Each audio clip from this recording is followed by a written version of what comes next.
Kapina sa 28,000 ka kabataan sa Mandaue City ang na-Masterlist alang sa COVID-19 vaccine. Iapil na lang sa syudad ang pagpanglista sa below 12 years old ug galing makadesisyon nga iapil sab sila sa pagpamakuna.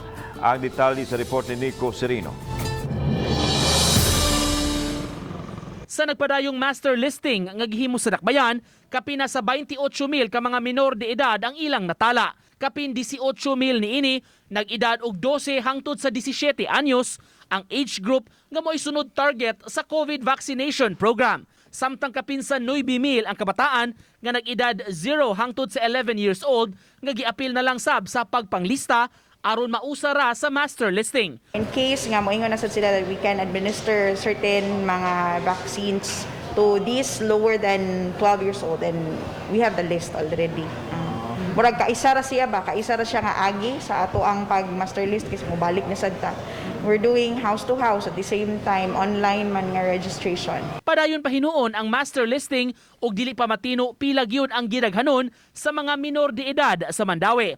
Pasabot ni Dargantes, nagpaabot pa sab sila sa abiso sa national government kanus-a sugdan ang vaccination sa mga nag-edad 12 hangtod 17. Apan nakadawat na ang syudad ug dugang supply sa bakunang Pfizer ug Moderna alang niining maong age group. Wala pa gyud tay kanang advice from DOH as of now. So we are expecting that they would be starting this Friday kay mo may ilang giingon no sa nakita nato sa kanang news nga October 15. So after which we're not sure kung mo start basad ta dayon pod. Samtang sabutan pa sa Emergency Operations Center sa Dakbayan ang mga palisiyang ipatuman alang sa kalagkalag. Sa inisyal nga plano gitinguha nga mapatuman gihapon ang higpit nga crowd control aron kalikayan ang pagdasok. From last year, we are just considering naman yun the crowd control. Maura man yun na. So ang amo lang yung i-ready ana is ang ato ang kanang security via the police kani sa PNP nato na mo assist.